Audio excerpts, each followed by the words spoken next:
এবার খবর পটাশপুরের দাঁড়ই খাল কেলে খাই দিদার মাটি তুলে নিয়ে গিয়ে হাওয়া করে দেওয়া হচ্ছে।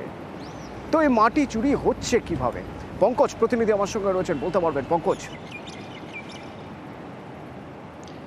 দেখো অতনদা, একেবারে যে কেলেঘাই নদী, যেখানে কেলেঘাই নদী পটাশপুর 1 নম্বর ব্লকের অন্তর্গত যে কেলেঘাই নদী রয়েছে, কেলেঘাই নদী সহ যে দাঁড়ই খাল, যেখানে নদী এই মুহূর্তে যেখানে নদীর জল শুকিয়ে গেছে, সেই শুকানোর পরে কিন্তু কৃষকরা নদীর গর্ভে যেখানে চাষাবাদ করছে, নদীর জল শুকানোর পরে সেক্ষেত্রে দেখা গেল যে পুরনো বাঁধ, যেখানে নদীর চরে বিভিন্ন ঢিপি এবং চর যেখানে রয়েছে, সেই চরের মাটি দেদার চালাচ্ছে মাটি মাফিয়ারা, যেখানে জেসিপি দিয়ে, যেখানে আর্থ মুভার দিয়ে তারা কিন্তু মাটি খুলে তারা কিন্তু বিক্রি করছে, এমনটাই দাবি করছে স্থানীয় বাসিন্দারা।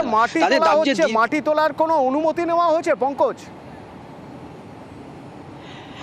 দেখো অতনদা, একেবারে যেখানে মাটি তোলার অনুমতি আমরা যখন জিজ্ঞেস করি, তারা বলছে কি অনুমতি নেওয়া হয়েছে, তারা অনুমতি নিয়েই কিন্তু কাজ করছে, কিন্তু তারপরে কিন্তু আমরা যখন প্রশাসনের কাছে যাই, তো প্রশাসন বলছে কোনো অনুমতি দেওয়া হয়নি।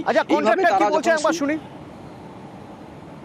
এটা পারমিশন নিয়েছেন? হ্যাঁ স্যার, পারমিশন করেই করেছি। জমিন গরিব মানুষ খুব, তারা নিজস্ব করে জমিন করার জন্য সে করছে, নদী বাঁধ হওয়ার জন্য তারও মাটি দিচ্ছে।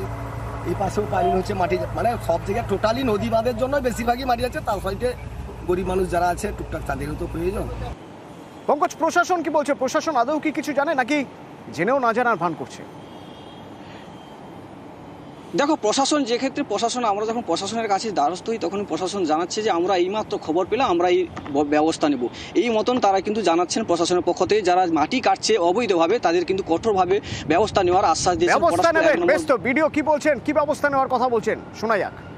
বিএলআর সাহেবকে বলেছি যে অন স্পট দেখে নিতে, প্রয়োজনে লিগ্যাল ব্যবস্থা নেওয়া হবে এবং ওদেরকেও আমি ডেকেছি আর কি।